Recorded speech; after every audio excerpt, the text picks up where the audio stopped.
I am here to introduce the one, the only Kristina Ishmael. Kristina, hello, hello. She is Deputy Director of the Office of Educational Technology, Department of Ed. She is an ed camper. She is a tattooer. She is a bright red hairer. She is a singer. She is an activist. She is an upstander. She is an anti-racist. She is an extraordinary human that has fantastic tastes in brunches and foods and all the humans. Kristina, I am so excited that you're here. Hello. Hello. Hello from the other Welcome. coast. Hello. Yes, we are here. We can high five and pass coffee. I know, right? There we are. Tell us about who you are. I mean, I basically just did it. You did. I know. That is probably by far one of my most favorite introductions. So thank you. This is what happens when you bring friends together who get to do something like this. So hi, everyone. I'm so excited to be here and joining this conference. As Bill mentioned, my name is Kristina Ishmael. My pronouns are she and her. And I would love to first start with a land acknowledgement. In a pre-pandemic world, I had the opportunity to travel the world with my work and learn of the many indigenous peoples that inhabited the lands long before colonization. And today it is more important than ever, especially as a federal government employee, to recognize these peoples as the very first step of reconciliation and acknowledgement. So today I join you from my home in Upper Marlboro, Maryland, just outside of Washington, D.C., on the traditional lands of the Piscataway and the Comstock or Anacostans peoples. It is my goal to learn more about these peoples as the original stewards of this land and build awareness of their history and present to share with others, including you all. So thank you for allowing me to do that.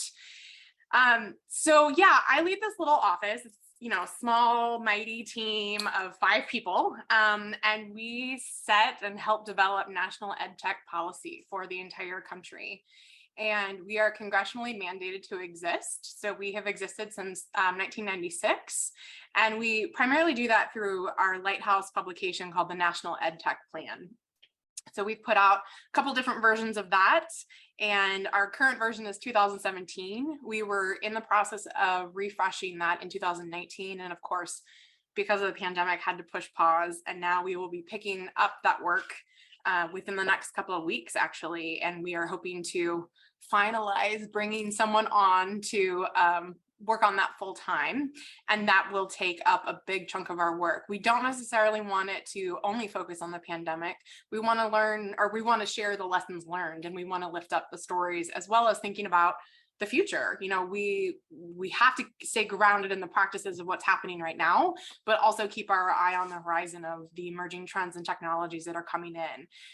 And the way that we've been, really thinking about all of our work is through digital equity and opportunity. So it's not only just that we need the digital equity, but we also want to think about the asset-based language that's associated with that and think of the opportunities that then come with that digital equity. And the charge of our office is across P12. So we're looking at early learning, K-12, higher education, as well as workforce. We have this massive continuum that we have to be really thoughtful and cognizant of.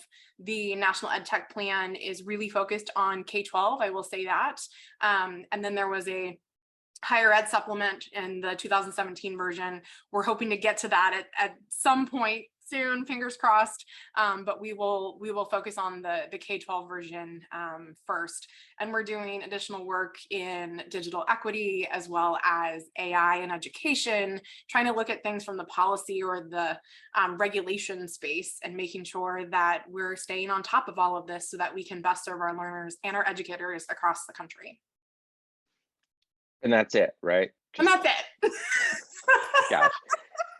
So, I mean, you mentioned each one of those things we could talk about for an hour. My goodness. Yep. But let's rewind a bit. How did you get to this point? How did you come to this work? I love your story, and I would love for us to actually start there, and then we'll dive into some of those topics. Okay, great. So I started as an early childhood teacher. I taught preschool and kindergarten as well as second grade, which is my favorite. Second grade's the best. Second grade. So good. Yes. So good. So good.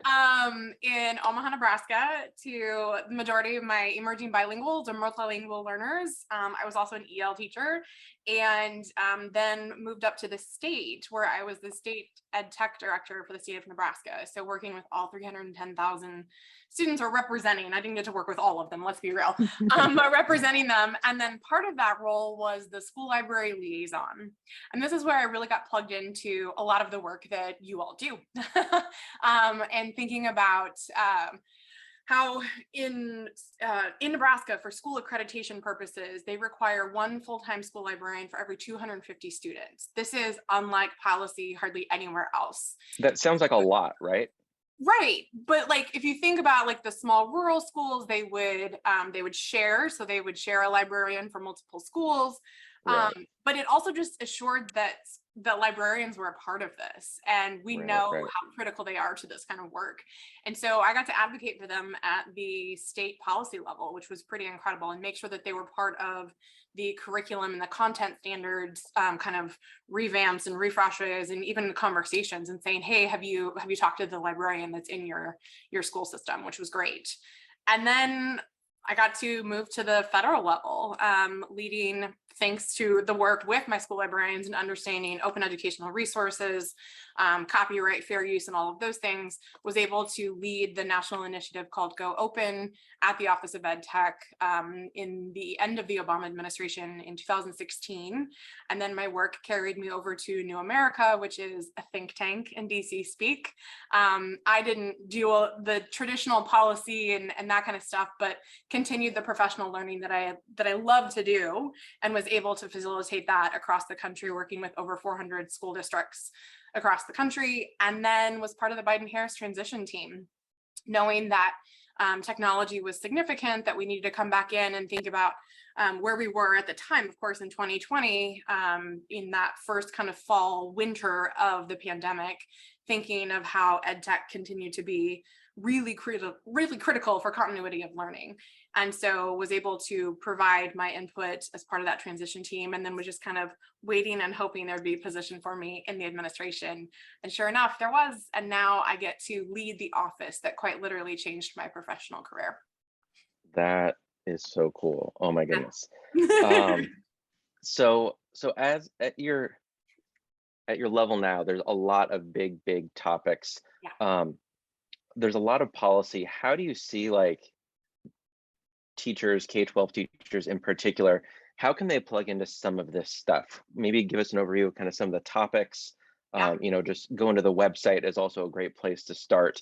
I was surprised at actually how accessible it was. It felt like it was going to be like a big kind of government, densely worded website, and it is actually incredibly useful and eye-opening. Hey, that's really helpful. That's great feedback. Thank you.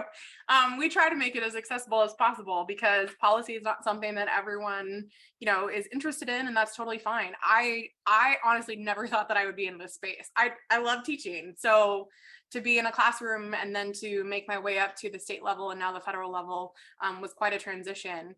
And so if I think about the way that folks can get interested in this kind of work, it's getting involved with school board meetings, state board of education meetings, and sharing your stories. That's really where it starts. And I know that we hear that a lot as far as the storytelling and share your stories.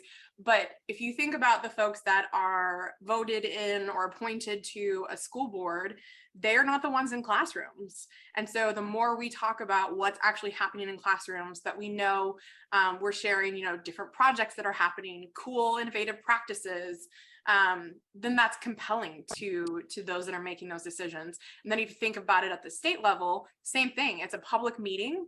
I didn't even know that this was a thing, truthfully, until I got to the state. And I was like, oh, because I was the ed tech director, they were like, oh, you can run the technology for the board meeting. Sure, I can do that too. I can make sure that the state board members can get on their Chromebooks, great. But it was a chance for me to see kind of the policy and practice and what that looked like at that state level too. And so those are public meetings that you can go and provide public testimony or comment. And yes, they're in your state capital, but you can also submit things via email and or handwritten snail mail, and sharing those stories, because those are also the same folks that are making decisions, but at that state level, which is where your content standards come from, which in some states, that's where textbooks are considered. So it really does matter in the long run. Yeah, I love that so much. So I love that you're living in a lot of different spaces. I mean, kind of the ed tech world. You're very much there right now. Yeah. We're at a media literacy conference. A lot of what you're doing is around equity, and I think you get to these really interesting points where you get that intersectionality. Yeah. And so I wonder maybe if we jump into the Digital Equity Act, tell us a little bit Sure. about that, and how that matters, because I think that hits educational technology, obviously, that hits media literacy, and that for sure hits equity. Absolutely. So in November 2021, last November, President Biden signed the bipartisan infrastructure law, which was, everyone kept talking about this big infrastructure package. And you saw the tweets that were like, schools are part of infrastructure. And we're like, yes, we are. Broadband is part of infrastructure. Yes, it is. Like all of these different pieces. So it was signed into law in November. And for the first time ever, it actually codified into law the definition of digital equity and digital inclusion. And digital inclusion includes digital literacy as part of that, which I think is really important, again, for kind of just grounding ourselves in law for us, and then being able to say, well, this is now something that is being invested in. The Department of Ed is actually not called out in that bipartisan infrastructure law. These dollars went to different agencies, and more specifically, a $65 billion investment went to NTIA, which is the National Telecommunications and Information Agency, I think. Forgive me, I forget all of the acronyms. I just say them so frequently, which is run out of the Department of Commerce. And then we just learned this past week, I'm really excited about this. So they're helping with the Digital Equity Act and making sure that the states are applying their, to develop their own state digital equity plans. And they, like every governor's office had to apply for these dollars to come in. So we're coming alongside saying, hey, you need to make sure that educators are part of this. You need to make sure that administrators are part of this. You need to make sure that students, families, and communities are part of this development of the plan. And we just learned this week that all 50 states and several territories, I can't say if all of the territories, but several territories all applied for the funding. And so those dollars will be released at the end of September this year. And then it will go into 1 year of digital equity planning and for an actual state plan, which we think is just fantastic. So that will include when the digital inclusion definition includes access to connectivity and devices, instructional content. We know that we have to have access to not only accessible content, but also digital content, because we're not always in physical spaces anymore. It includes technical assistance for our families and communities to make sure that they can access the devices, high-speed, reliable internet, all of these pieces. And then finally, that digital literacy piece, which I know we can get into semantics as far as digital literacy, media literacy, all of these different literacies. But since it is codified in law, that is really helpful for us to be able to say, this is the work that we're focusing on around digital literacy as part of our overall digital equity work, and then help push that kind of agenda. That's great. You mentioned access to digital resources. Can you give us a little bit about open ed resources? Yeah. Okay, you ready? Here's the definition. Let's see if I remember it. This is coming from the National Ed Tech Plan. They are teaching, learning, and research resources that exist in the public domain or have a license affixed to them that allow you to use them for free, reuse them, and then even revise and remix them. So we've all done this. I know that Bill and I have talked about this a lot. But when I first got into my classroom, I was hired as a 7th kindergarten teacher in late July. So I was a last minute addition to the school building. They knew that they needed a new section. And then I was quite literally hand delivered the shrink wrapped curriculum at my table. And then I got to help kind of pick out some of the other stuff that was in my room. And they were like, and you teach from this. And I was like, cool. The majority of my students are multilingual learners. So what are the supports that are built in here? And I had a lot of questions. And I understood right away that those those resources were not going to be the best resources for my learners. And so I spent a lot of time, like so many teachers do, going out there and finding supplementary resources, or perhaps even more like comprehensive resources that I could take in and tailor and revise and remix for my specific student population. Because we know developmentally through third grade, or through the age of 8, they're very myopic and they need to see themselves. We know that that is actually the case for kids long beyond third grade. They need to see themselves for that learning to be sticky. And so I would go out and take pictures of our community and bring that in, and like make sure that they could see themselves in that content, not only for the language acquisition piece, but for the content acquisition piece. So that's the advantage of using something that's OER, is that you can do it without worrying about copyright, without worrying about, violating any sort of laws. And open educational resources are continuing to increase in the offerings, which is incredible. It's so exciting. This might be a good time to mention when I introduced you, I mentioned so many things. I did not mention professional model. You're not just, somebody who talks about this. Some people might actually be like, where do I know her? Like this whole time, they're not listening to anything they're saying. They're like, I've seen her somewhere. Where have they seen you in these openly licensed photos? That's hilarious. So glad that you brought that up. I was actually talking about this yesterday with a friend of mine. So I'm a stock photo model. Yep, you might have seen me. I actually have no idea where you might have seen me.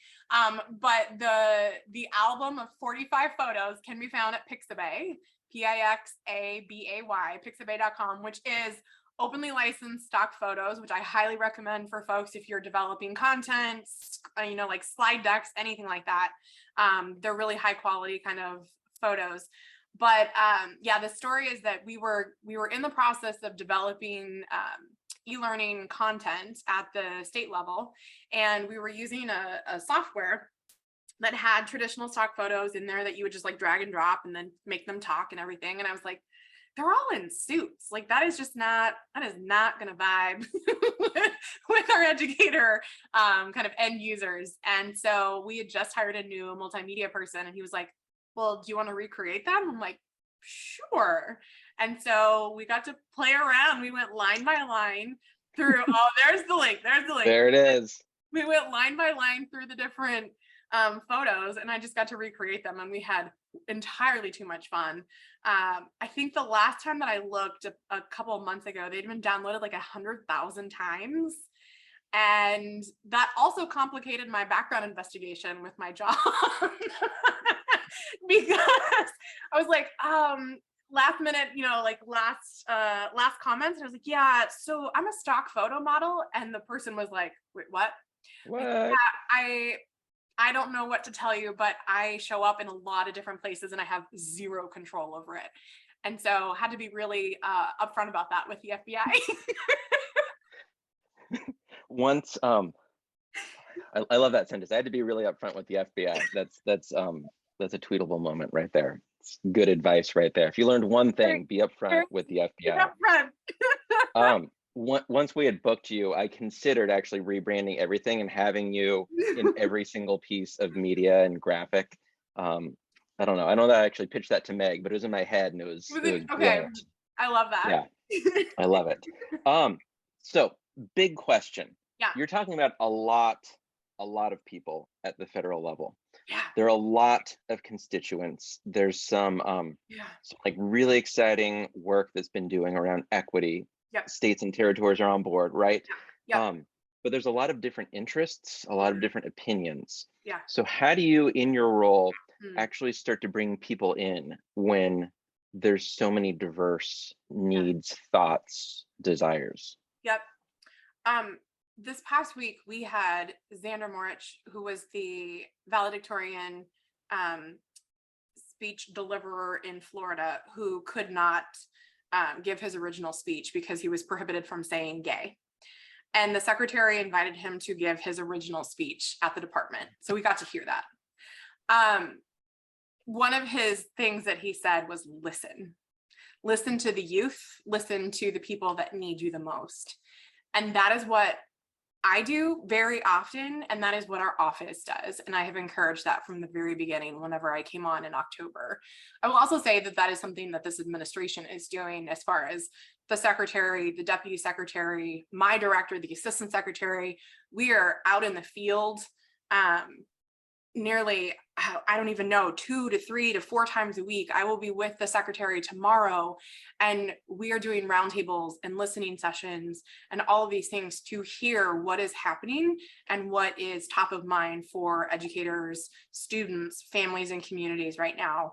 And that will help inform our policy making. We have to stay grounded in what's happening in our field and in our country for us to understand how to make the best type of policy. And so that's what we do. We are guided by the secretary's priorities as far as what we want to accomplish in our time here in this administration. And that is wrapped in equity. It is making sure that we are providing equitable access and opportunities across the entire continuum of P12, higher education, and workforce, because we work across that entire spectrum. And so we're really guided by that. And then we're also in listening mode. And I know that some folks would say that might not be enough, but honestly, that is really helpful. As we start to think about the National EdTech Plan refresh, we will historically go back, and we have done this, is we create a technical working group for that small group that are working, grounded in the research and the evidence that will help inform the development of the actual policy. And then we start workshopping it with folks across the entire country, whether they are administrators, classroom teachers, specialists, families, parents. Like, we bring in a ton of different groups to be able to make sure that we're headed in the right direction, and that informs our policy. And that is really important to us. I love that. And Kathy, I hope we answered your question. You asked a variation of that. That's so great. So everybody listening here agrees strongly that media literacy is important, right? That's part of why you are here. That's why I am here. That's why I'm on our board. How do you help communicate that this is critical for all? We can talk media literacy, equity, meaningful use of technology in classrooms. Yeah. I think we're at a moment right now. We have, I don't want to say 100% because we're still not there, but nearly ubiquitous access to technology. The connectivity piece for homes in particular is still something that we have to work on. But this office also did the Connect Ed initiative back in the Obama administration to ensure that all schools had reliable high-speed internet. And now we're at 99% of schools across our entire country, and territories for that matter, that have access at home, or have access in schools. So we're at this moment where we know what technology has either done well or done not so well in the past few years. And we have to really make sure that we're remembering that. One, we need to make sure that we're sharing those stories once again. And then we are lifting up the criticality of these types of literacies.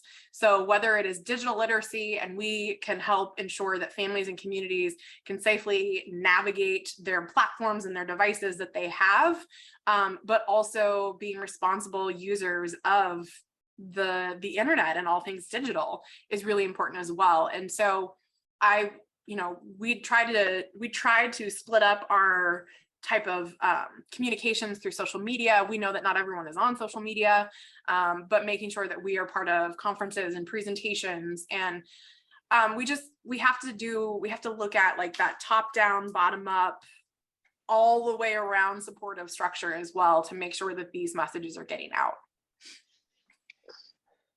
Kristina, Sabrina is asking, she'd love to connect with you.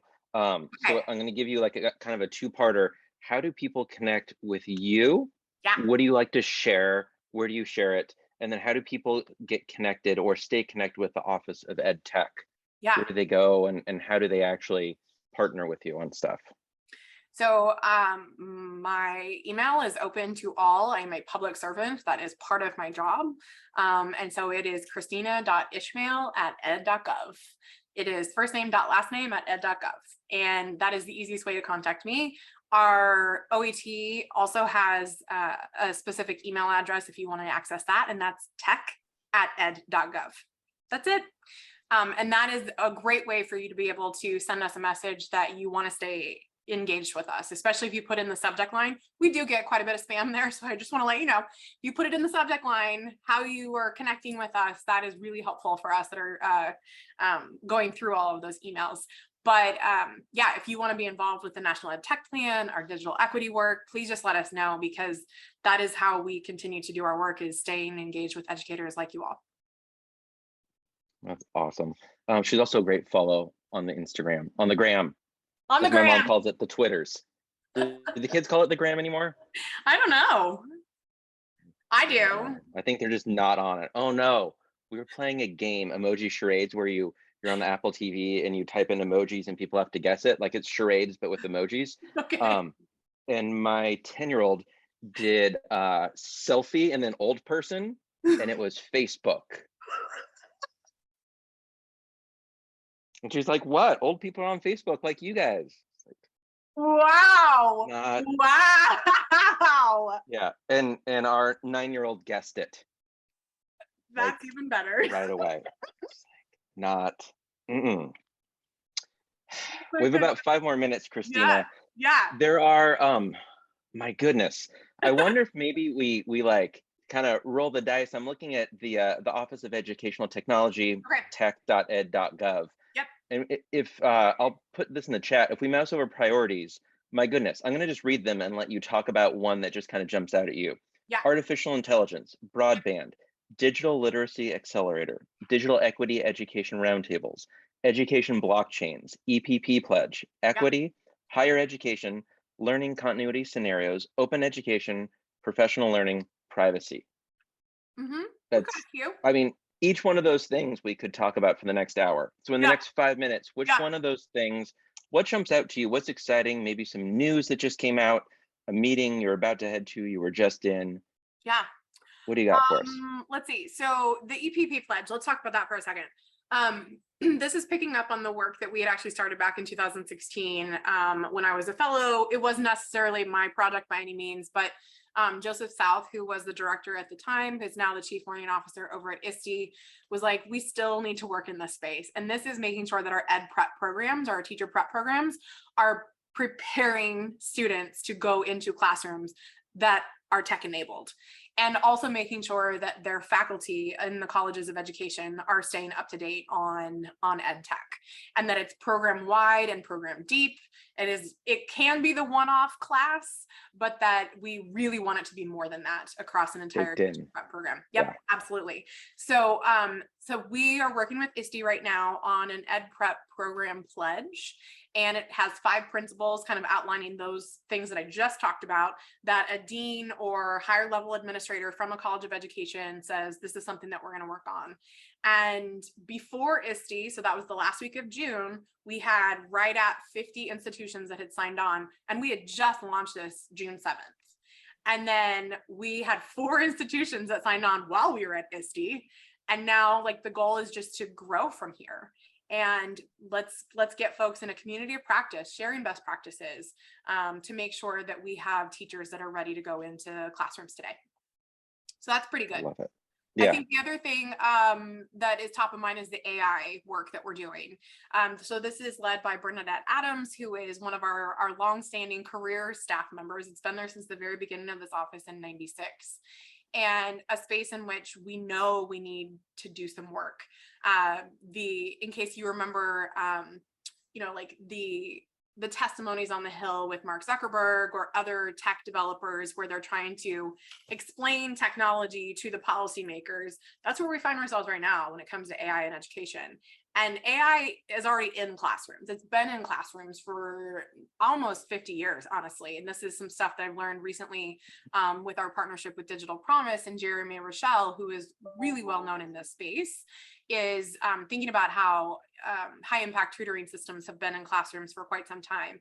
And so the reason why we're bringing this up now, of course, is to be a little bit ahead of the technology, to think about the guardrails and the guidelines that are needed for the developer community, because you can't retrofit AI to fit in education. We need to talk about what AI in education looks like, especially because we're dealing with minors and we have to think about their student privacy as part of all of this. And then we have a lot to learn from our colleagues in the EU and from organizations like UNESCO who've already thought about some of this regulation, and we could potentially learn from them in this space here. So I think one of the other parts when we think about the equity piece within the AI space is we don't want to replicate the biases that happen in our world in AI or within these data. And it's completely possible and we know it's happening right now. And so how do we make sure that we at least reduce the biases that would potentially happen in AI? And that has to be part of these conversations too. Yeah. Last question for you. Yep. Our theme is level up. My shirt is level up. So national media literacy organizations, what can they do, or what should they be thinking about to level up all of our efforts? I think of communications being really critical right now, whether that is through traditional means, newsletters, listservs, but also through social media, and plugging into the places where we aren't typically. This is something that we work with and fight honestly all the time, is thinking about we're always going to ed tech themed kind of conferences, and that's preaching to the choir. So we have to get into the spaces that are not thinking about this. We have to work with our superintendents association, our school board, and our state board associations, making sure that we are advocating for all the work that we're doing in those spaces so that they can see this is really critical right now and we don't want to waste this opportunity. I love that. Kristina, thank you so much for joining us. Thank you. It was a You are pleasure. extraordinary. It was so great getting a chance to talk with you.